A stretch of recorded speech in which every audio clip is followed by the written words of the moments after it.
Hey everybody, it's Tafony once again. Hope you're doing well. Today we are rambling about the Body Synths Metal Fetishist. It is a desktop semi-modular drum synthesizer and it sounds like this.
Oh, Metal Fetishist. Okay, so since this was announced, I've been hearing no evil, seeing no evil, telling myself I don't want it, I don't need it, and people continuously have sent it to me, and I've been trying to not watch demos and stuff on it. Basically, I was cooked from the beginning, but living in denial.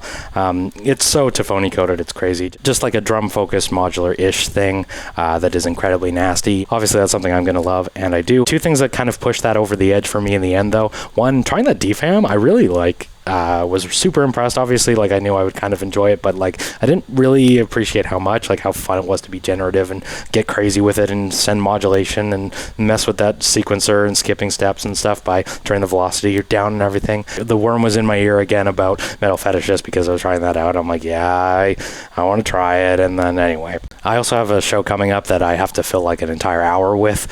So I'm kind of concerned about that and looking for things that can play like an instrument to fill some time with in an interesting way, obviously not in a boring way, and the Metal Fetishist sounds like perfect for that because it's so jammable. The whole point of it is sort of to search for sweet spots and find crazy stuff along the way. So the last piece of other context I'll give is that this is very guitar pedal coded, I guess, if I could say that. It's a stomp box looking sort of thing. I guess you're stomping the trigger button. Please don't stomp the trigger button, but it has a 1/4 inch inputs on the back and a 9-volt adapter. It just seems very like, I don't know, just seems like a guitar pedal, for lack of a better term. But it is built like an absolute tank. If you're into metal, if you have a fetish for it, I guess, you will love this. There's no nuts on these jacks, which also seemed interesting to me. They're just facing the top, almost flush with the panel, but it's super cool. And these, it's built like a tank, and that includes these encoders that almost remind me of the Rossum encoders, but like even more sturdy. It's just like, it's a tank. Anyway, all of that's not half as important as how it sounds, so let's hear how it sounds. I'll bring it in here at a super simple, straightforward patch, so we can go through piece by piece, starting with the oscillator. So everything on here is digital, unlike the DFAM, and there's no shortage of fatness. I just want to say that right off the rip. There's never a time on here where I'm like, oh, I wish I had that analog filter, or I wish I had that analog oscillator, because it just like is a little thin because it's digital. It's totally not. This thing can just absolutely decimate in the right settings in the right places. I don't know what they do in certain ranges of the low end, but there was also this thing on the DFAM where it just like, especially the square wave, let's go over that quick. It just like donks in the low end. I don't know what they do. Maybe they just have the pulse width set perfectly or something that I was never able to do in my own oscillators, but it just like, it's so fat. Like I always associate like a square wave with kind of like thin, donk. So yeah, you have a saw wave. Goes to almost LFO sounding territory where it starts to wobble up to like crazy high for percussion. But they sort of, everything on here, they always leave it in a spot that it will never like you can twist freely without worrying about like that pitch decimating your ears. Same for like the resonance knob will never self-oscillate. Like it's very performative in a way that you can just like start wiggling without having to worry about blowing your ears out or something, because you'll be doing lots of blowing your ears out with your own patches anyway. So that's the saw wave. Here's the triangle.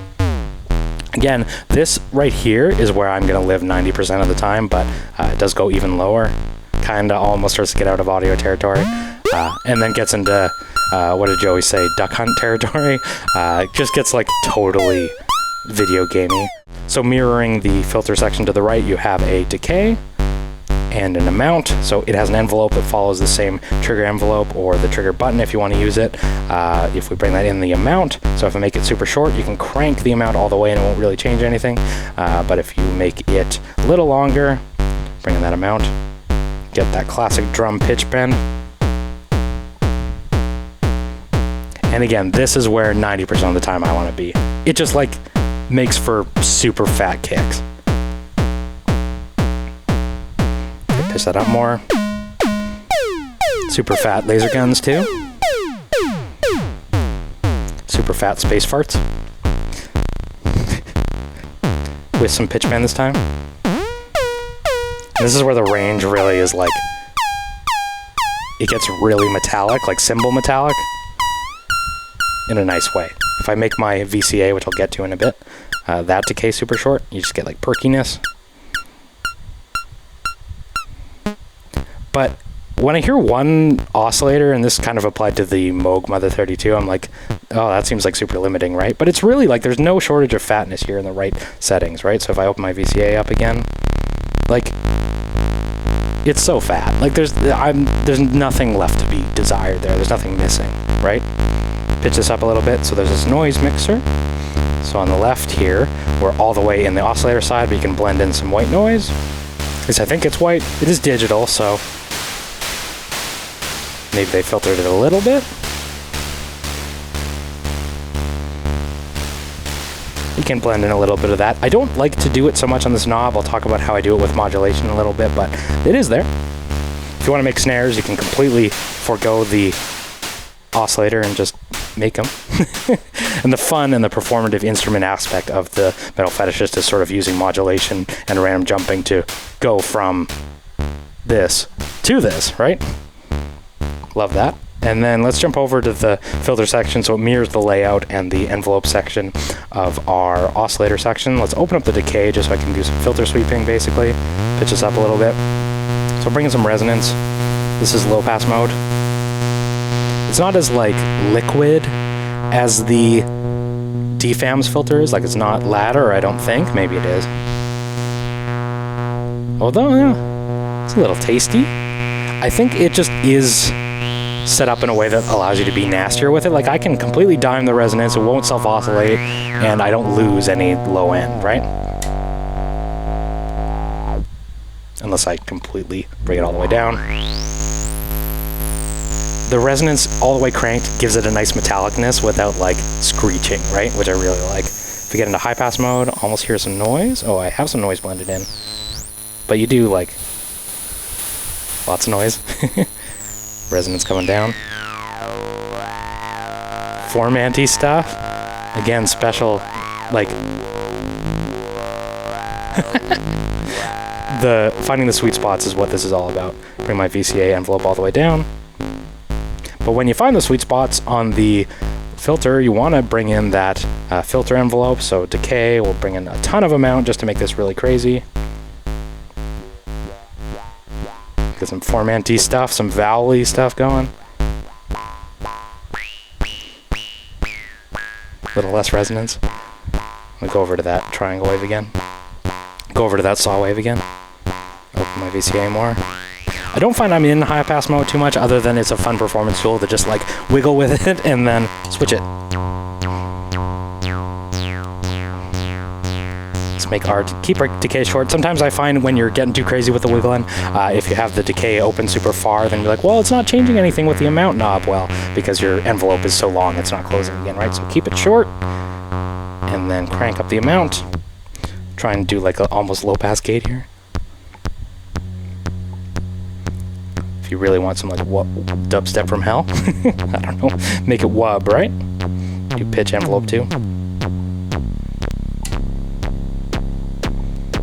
And this is where I love to be, right?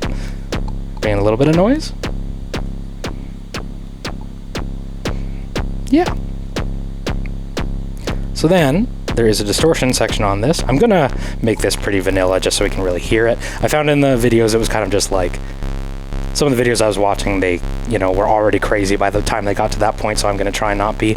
Resonance is out, filter's all the way open. We just have a sine wave going pretty open. So there's the corrosion mode, which is a more straightforward distortion, which is pushing that into square wave territory for sure. If we pitch it down a little bit, here comes the corrosion. Oh, it sounds nice.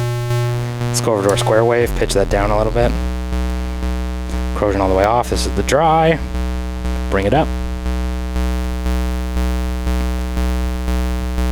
I don't think it's not crushing it as much in the, like, it's not forcing it into a square wave as much when it's already a square wave, obviously, but hey, keep that in mind. Cut off filter a little bit. Let's just take it all the way out.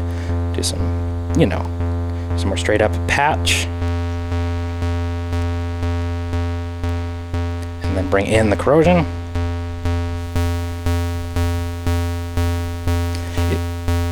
It's funny, it's so easy to get nasty elsewhere that it's like almost hard to know where you landed or what's the corrosion in the patch, right? Because sometimes when you're really going at the Metal Fetishist, you'll come in here and turn this up and be like, oh, it doesn't sound any different because you're already just like absolutely annihilating it, right? So all the way open again, let's do the rust mode. So this flavor of distortion includes some bit reduction, bit crushing, I believe. Let's bring that in here. So we're listening to the saw wave, crank it up.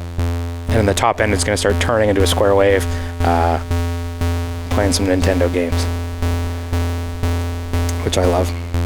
The only thing I will complain about on this front, there's no patch point for the amount. I would have really liked to apply this step mod. You could take a saw wave and then like modulate it into the rust territory. That would be really cool to just go like, but as always, where do you stop, right? This is a classic Eurorack person where I'm just like, oh, I want modulation over every single patch point, right?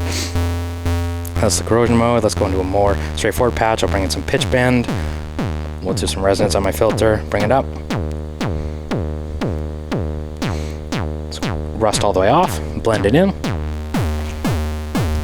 And these are just, yes, yes. Bring that out. Here's the corrosion.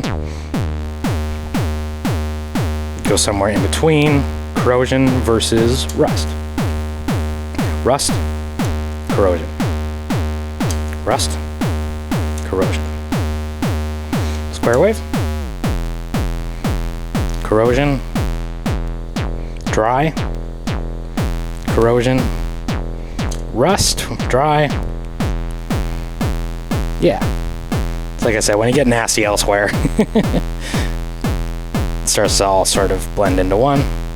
So I'll take that out for a moment. Well, that's a nice spot for the filter. See, I'm already like, oh, I want to start wiggling. So let's get a more straightforward patch and I'll talk about the next modulation section. So I'm going to use no envelopes. Open up our filters all the way. A little less resonance. Go into our saw wave. So we just have like a basic synthesizer sound. Much as I think all of those other pieces are really interesting and sound really good, what makes Metal Fetishist special is what it does with the random step mod, the random skips, and this looping step sequencer. So you have first the random step mod with 3 destinations. There is the pitch, the noise, and the cutoff. But then you also get patch points if you want to use the output of this step mod to patch in other things like triggering randomly or like the noise, the cutoff and stuff. Those options are there. I sort of reserve that stuff for using external LFOs when I'm using the I/O, but let's get into what the random step mod actually does. So it's sort of like if you think about a random LFO in Eurorack, if you're turning this up here, it's going to apply random noise modulation. So right now it's modulating how much noise is in each trigger basically. So right, so some of those times it's taking this knob and cranking it up, right? So depending on what you have doing under extreme settings, it'll jump over to like proper snares, right? So you can kind of get into this loop of like kick, kick, snare, right? Kind of like how on the DFAM, if you crank up that velocity and patch the velocity into that noise circuit, you can do similar things. But the other patch points is the pitch. And I don't think this is quantized, but I find it like always lands in like melodic territories, right? Like it never gets like super atonal. And I don't know if that's something they knew what they were doing and intentionally set it up to be like minor scale or something, but it just like seems to land in nice melodies for some reason. Or at least not like completely atonal, right? feels like there's some sort of scale in there, right? Maybe I'm just used to using like an analog sample and hold that like droops, I don't know. And then there's cutoff, which under extreme settings, I have it open all the way. Let's close our filter a little bit so you can hear that. Yeah. Opening up that filter. If we do lots of resonance, it'll start to really get crazy. Combine that with the trigger envelope for the filter as well. But then you also can patch this again if you want to use step mod. So I'm doing the cutoff right now if I want to also do the noise. And consider that they're both kind of jumping at the same time now, right? So that's the random step mod. Now there is random skip. I'm gonna just turn this down a little bit so it's not as apparent. This will basically decide kind of like global probability for the step sequencer, right? So the more we turn it up until you completely crank it and it'll basically never trigger, basically sets the probability of the triggers actually coming through from the tempo here. Now, if I can just say on the relationship between these two real quick, it does sort of almost like give you the opportunity to like do crazy divisions. Like if I want to make a 120 BPM beat, if I get up to like double that and crank up the random steps, you kind of get into this like Philly territory where like, yeah, I'm not just like doing this, I'm doing fills. Does that make any sense? Like you use for the probability, putting it up into a higher division, you get the same beat but more scattered, more fill, right? If you're making a hi-hat or something, right? And this almost is like, man, you almost want to have like two metal fetishists. If I could like do perks on one and then kicks on the other, oh, you'd be you'd be over the moon.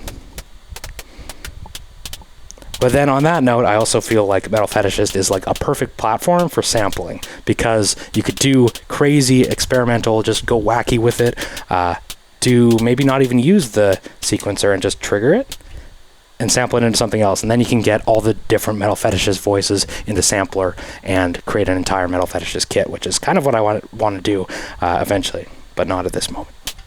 So here's back into the low pass. We'll bring in less noise. We'll turn up the step mod and play it again. So that's going. We got some space farts going again. VCA open. Bring in some distortion. Last thing is this looping step sequencer. So I have in the off position right now. Every single step is unique and new, but as you turn it up, we'll go into an 8-step sequence. It's going to loop what I had generated for 8 steps. And if you turn up all the way to 32, it'll loop what you had. Now, maybe we should patch this to pitch so it's really apparent. But this will loop what we had going on, right? So if I turn this all the way off, I'll wait for a melody I like.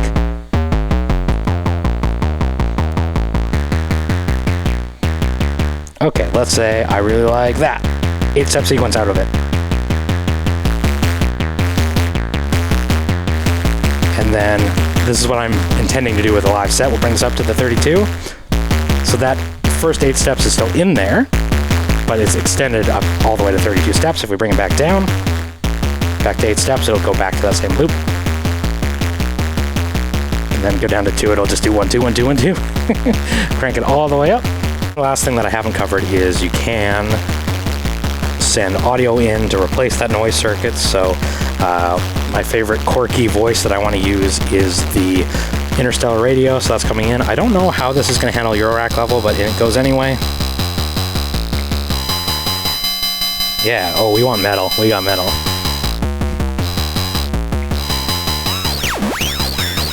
So yeah, interstellar radio is that crazy sound. If you have a thing for metal, you're a fetishist, as it were.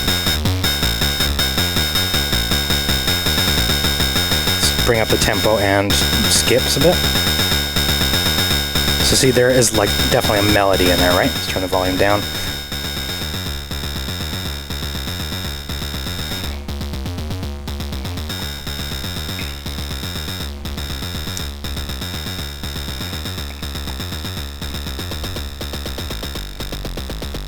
Yeah. Oh, getting the real bit reduction in the rest circuit.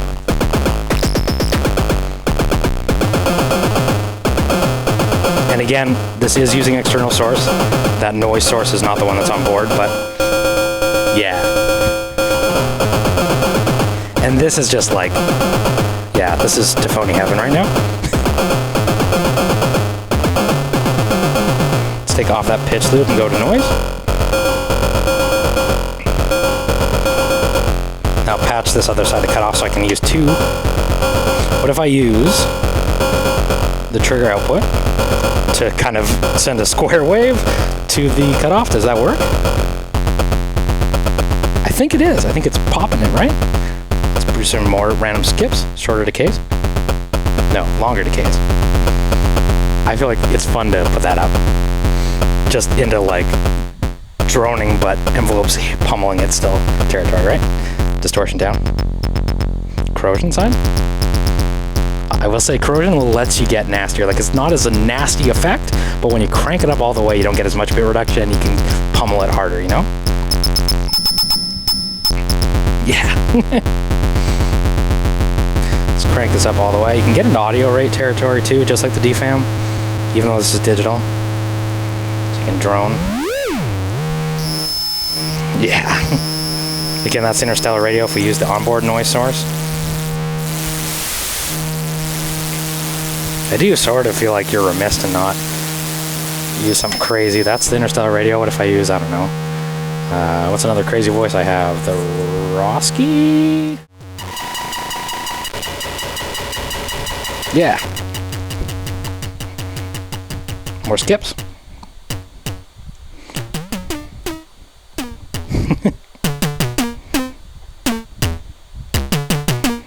Tempo up. You can MIDI sync this. If you're used to listening to Rings into Clouds, that was probably moderately traumatic things I've just been playing. But one thing I wanted to just drive home at the very end here, before I will be playing this out with some crazy patching, I did want to show you that this can actually make for like the most straightforward monophonic voice, and it actually sounds really good. So if I take the trigger input, we're going to stop playing. And I'll take the CV output from the Hermod. So we're going to sequence this as I would a very normal thing. And I like the pitch must track volt per octave, I believe, right? If I send this just, I don't know, sequence of 64 step, minor C, play. I just wanted to show that this, like, square wave. It, like, all of the interesting randomness modulation options that I love aside, it is like a great voice too. Let's go that. Go back to our saw wave. Bring in some rust. Did really drive it. Like, if you're into like analog monophonic voices, it is a completely valid one. Bring some resonance, high pass. Like, don't sleep on it for that use. You know, my VCA. Anyway, Metal Fetishist, I'm absolutely loving it. I feel like it harnesses that energy of like using the Costco table and the balaclava and just like throwing it down, throwing it next to all your guitar pedals and just absolutely donking and tweaking it. And I want to do that right now. So we'll do that to play us out. Thank you so much for watching. I'm tafony. Like, comment, subscribe, do all that crap. The YouTube is always on my case, but not promoting to you. And I'll see you in the next video. Take care.